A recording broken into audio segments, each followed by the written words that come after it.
एक आदमी को 3 बेटा था और वह आदमी तीनों बेटा को बुलाए, कहा बेटा मैं दुनिया से विदाई लेने वाला हूं, दुनिया से जाने वाला हूं, और इसी बीच में मैं तीनों को अपना बागडोर दे देता हूं और उसको संभाल के रखना बेटा। बूढ़ा रोने लगे और बूढ़ा प्रश्न करते हैं बड़ा बेटा से, बेटा तुम्हारा उम्र लगभग 28 वर्ष का है, तुम इतना दिन से जीवन जिए हो यह समाज में, राष्ट्र में, एक बात बोलो कि तुम कौन सा बढ़िया काम किए हो आज तक में। उसने कहा बाबूजी मैं ठंडी में कंबल दान किया हूं। कहा जाओ बेटा बहुत बढ़िया काम किया है कि तुमने गरीब को ठंडी में कंबल बांटा है, बांटना चाहिए। फिर दूसरा बेटा से प्रश्न करते हैं बूढ़ा कि बेटा तुम कौन सा बढ़िया काम किए हो, समाज में कौन सा अच्छा काम किया है। तो उसने कहा कि एक भूखा आदमी जा रहा था और मैंने उसको भोजन कराया है। बूढ़ा पीठ पर हाथ दिया और प्रोत्साहित किया कि बेटा तू भी बढ़िया काम किया। दूसरा या तीसरा बेटा को फिर बुलाते हैं बूढ़ा और पूछते हैं बेटा कि तूने कौन सा बढ़िया काम किया है। उसने कहा बाबूजी मैं तो कुमार हूं, मैं तो अभी पढ़ रहा हूं, लेकिन एक बहुत सुंदर अच्छा काम किया मैंने। वो काम किया है कहा बाबूजी जो आपका दुश्मन है, जो आपको देख करके जलता है, जो आपको मार सकता है, हम लोग को जान पर खतरा दे सकता है, वह दुश्मन की मैंने रक्षा किया है। कहा क्या किया तुमने दुश्मन को। कहा एक दिन दुश्मन शराब पी के जा रहा था और नदी किनारे किनारे जा रहा था, नदी किनारे किनारे जा रहा था और वह दुश्मन नदी में गिर जाता। उसको यह सुधि नहीं था कि मैं कहां जा रहा हूं, किधर जा रहा हूं और कहां मुझे यात्रा करना है, ये सुधि नहीं था। बाबूजी मैंने उस दुश्मन को पकड़ करके मैंने उसका घर छुड़ाया। बाबूजी बहुत हंसे। कहा बेटा तूने दुश्मन का भलाई किया है। कहा हाँ। कहा बेटा तुम दुनिया में सबसे बढ़िया काम किया है कि तुम दुश्मन को भी ऊंचा पीढ़िया दिया और तूने दुश्मन का भी भला किया है, दुश्मन का भी तूने प्राण का रक्षा किया। बाबूजी उसको बहुत प्राइज दिया। कहा बेटा तुम सब भाई से होशियार हो, तुम एक दिन इस समाज का राजा बन जाओगे, मैं तुमको आशीर्वाद दे करके जा रहा हूँ। और वह एक दिन मुखिया में जीत जाता है। जब मुखिया में जीत गया तो बहुत बड़ा पद पर चला गया। मुखिया पद बहुत बड़ा पद है ना, सरपंच पद बहुत बड़ा पद है ना, क्योंकि पंचायत में 5000 10,000 लोग हैं, उनके वो मालिक हो जाता है ना। यदि हम राजा हो गए तो हमारा धर्म क्या है, प्रजा का सेवा करना है ना। मास्टर का धर्म क्या है, विद्यार्थी को पढ़ाना। महात्मा साधु गुरु मुल्ला पंडित फकीर का धर्म क्या है, मानवता की रक्षा करना और मनुष्य को बढ़िया बढ़िया ज्ञान देना, यही धर्म है ना। डॉक्टर का धर्म है रोगी का रक्षा करना, है ना। सबका धर्म होता है।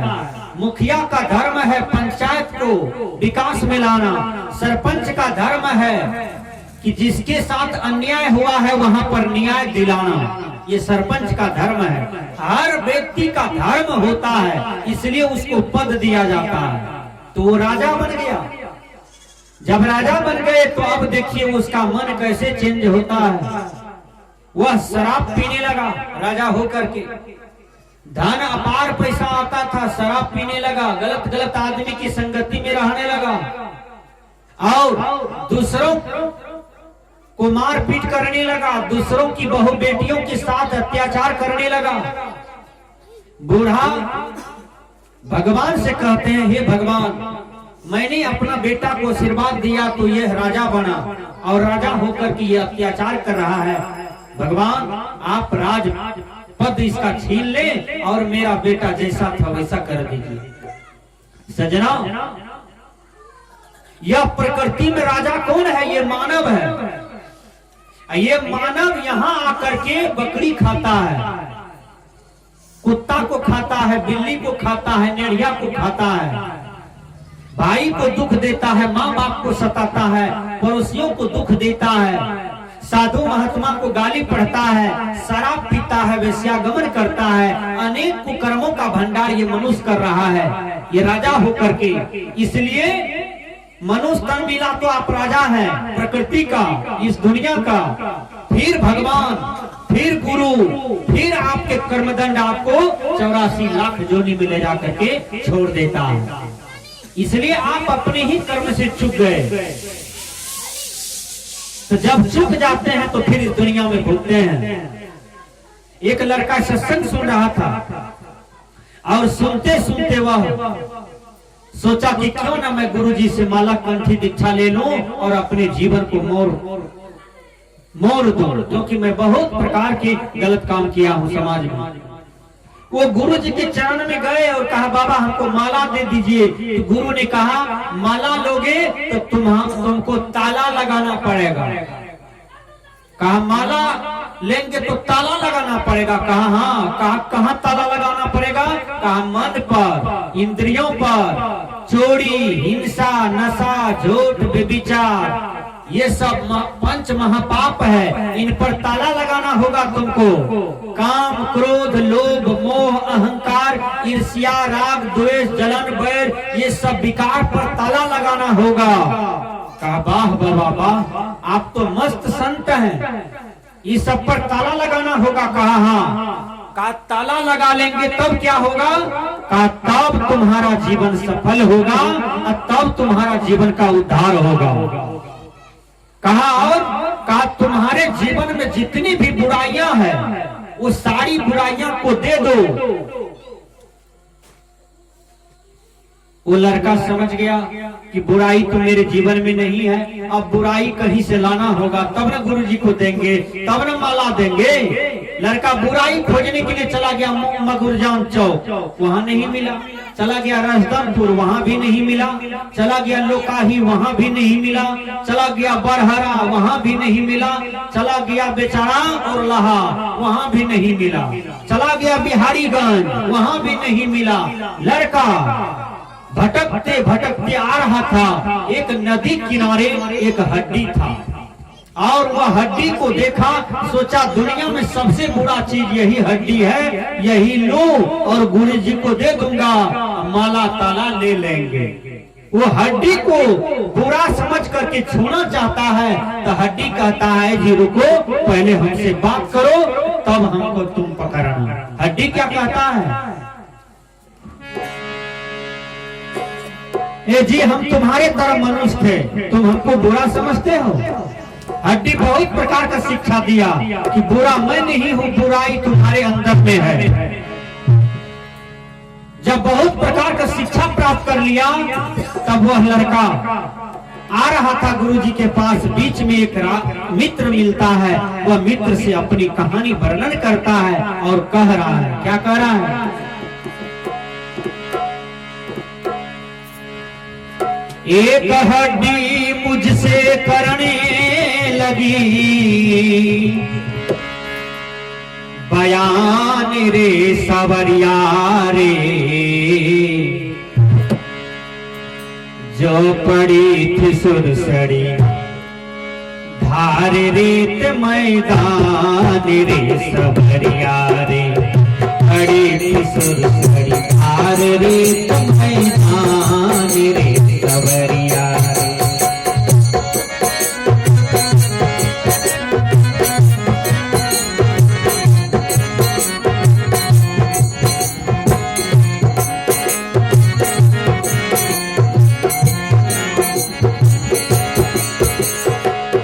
एक हड्डी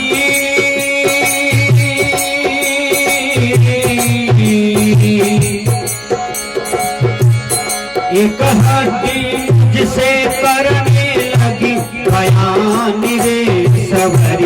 रे, पड़े सुरसरी धार रेत मैदान रे सवरिया रे, पड़े सुरसरी धार रेत मैदान रे सवरिया रे।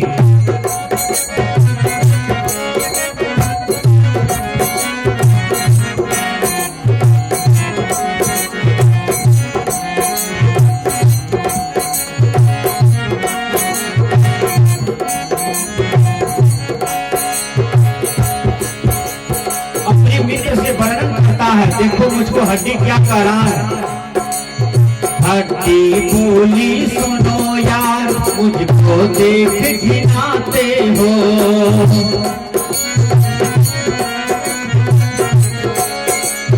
छो छो करके किसी को दूर दूर हट जाते हो। संभल संभल कर पाँव रखते हो, सोने से बहुत डराते हो। घर धोखे से पाँव पड़े तो आकर तुरंत नहाते हो। हर एक दिन तो हम भी थे,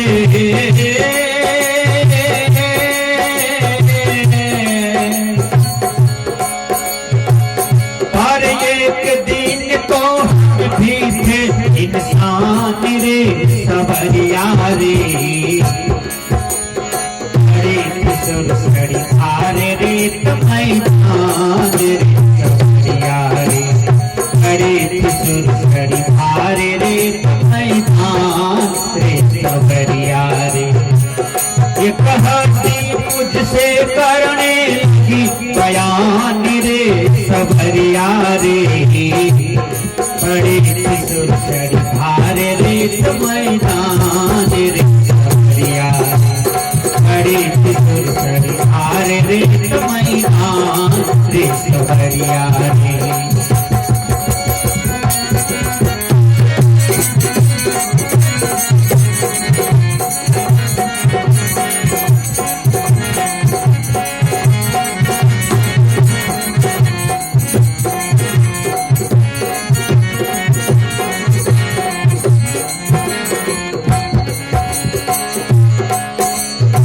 कहता है जी मित्र, हड्डी हमको क्या क्या समझाया है।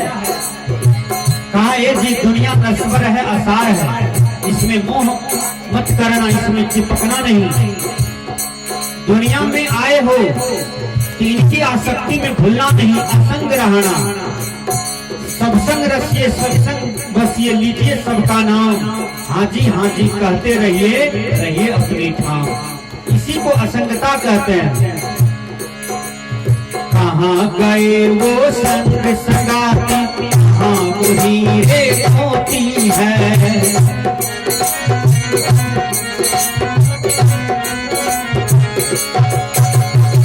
कहाँ गए वो हाथी घोड़ा, इन पर नीत सवारी है। अपनी अपनी स्वार्थ कार दुनिया सारी होती है। अंत समय के सबकी भाई कहीं तीन गति होती है। चारों फेंको चाहे जलाओ,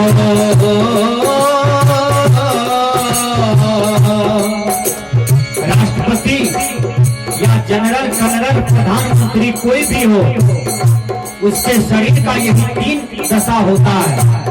या तो जला देगा, या तो मार देगा, या तो फेंक देगा। गरीब से गरीब आदमी का भी शरीर का यही दशा होता है। इसलिए कोई शरीर का अहंकार नहीं करना, जात का अहंकार नहीं करना, धन दौलत का अहंकार नहीं करना, यह सब झूठा है। गुरुवर कबीर कहते हैं, कारो फेंको चाहे जलाओ,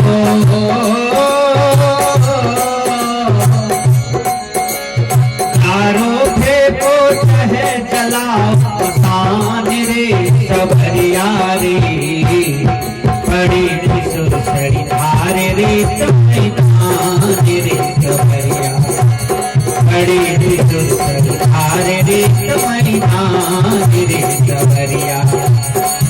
ये कहती मुझसे करने लगी बयान रे सवरिया रे, बड़ी सुंदरी धार रे मैना रे सवरिया।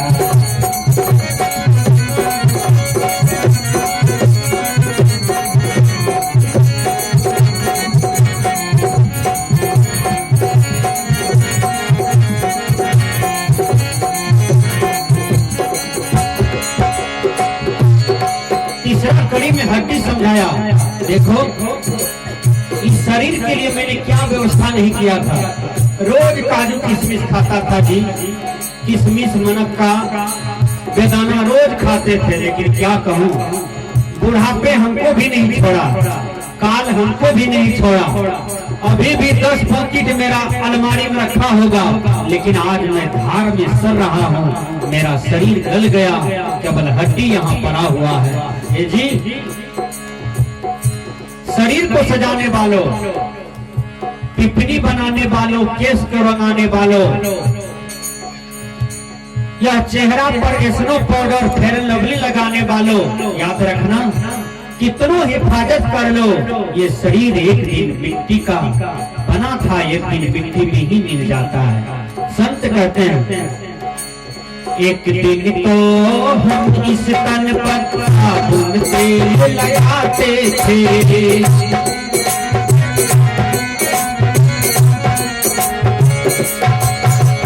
ऐ मेरे राही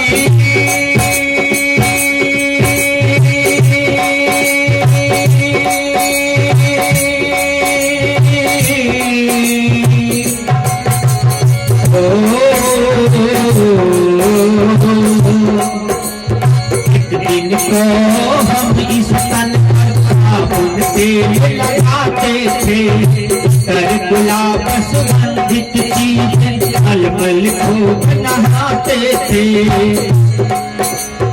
ऊनी सूती और रेशमी कपड़े खूब सजाते थे।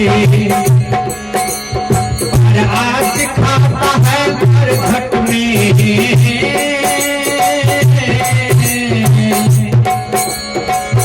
और आज खाता है हर घट में आसान रे सवरिया रे, बड़ी खुशुर करी धार रे मैना रे सवरिया, बड़ी खुशुर करी धार रे मैना रे सवरिया। एक हड्डी मुझसे करने लगी बयान रे सवरिया रे, बड़ी सुंदरी धार रे मैना रे सवरिया।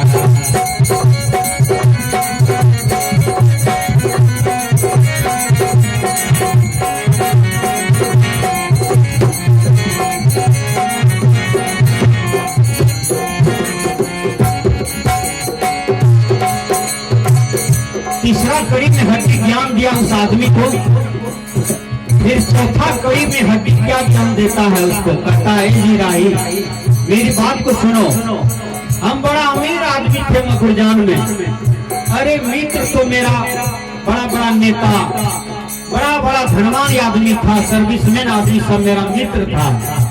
5 किलो कच्चा पक्का रसगुल्ला लेकर के हम जाते थे उसके यहाँ, वो भी मेरे यहाँ आता था। क्या कहूँ मेरा दांत तो मोती जैसा लगता था देखने में।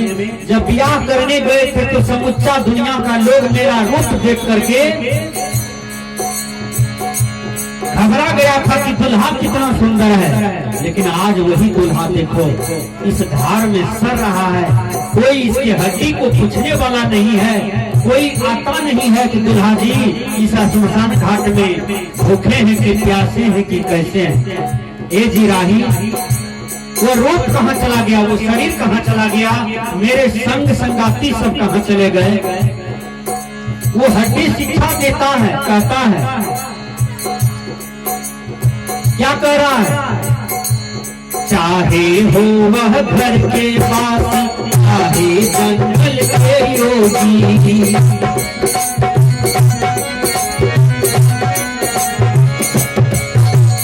आज जो रोगी को ठीक करता है डॉक्टर, वो डॉक्टर भी मर कर किसी धार में सड़ जाता है, रोगी भी सड़ जाता है। जिस डॉक्टर को लोग भगवान मानते हैं वो भी एक दिन दम तोड़ करके यही धार में आ जाता है।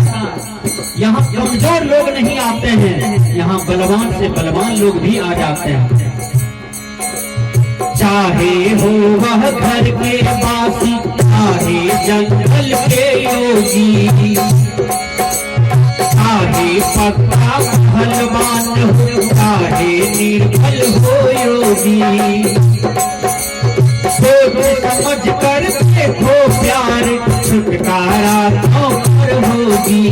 जिसकी बरही हो चुकी है, उसकी तेरह भी होगी। इन सब बातों को सोच समझ के, जिसका सोढ़ी होता है उसको सारा भी होता है, जिसका जन्म होता है उसका मृत्यु भी आ जाता है। संत कहते हैं ये दुनिया गजब दुरंगी, यहाँ हंसता कोई रोता है,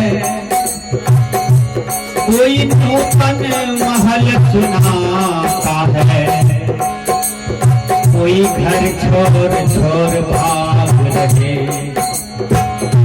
रोटी लैला रही किनको, कितने मजनू और चले, जाते समय सिकंदर को विजयी होकर मलते देखा। कुछ तो चढ़े सीता के रथ पर, कुछ कब्रों की ओर चले, जाते समय सिकंदर को खाली हाथ जाते देखा। रावण भी खाली हाथ चले गए, सिकंदर भी, कंस भी और कौरव दल भी, किसी के हाथ में नकबंदी भर भी सोना नहीं गया। इसलिए कोई किसी से लड़ाई न करे और कोई किसी को देख करके मुंह न चमकावे, क्योंकि इस दुनिया में आप अकेले आए हैं, अकेले जाना पड़ेगा। जो आज आपका साथ है कल आपका साथ छोड़ देगा। संत कहते हैं चाहे ओ वह अहंसा महान रे सबरिया रे, बड़ी सुरसरिकार रे महान रे सबरिया, बड़ी सुरसरिकार रे महान रे सबरिया। एक हसी मुझसे करने लगी महान रे सबरिया रे, बड़ी सुरसरिकार रे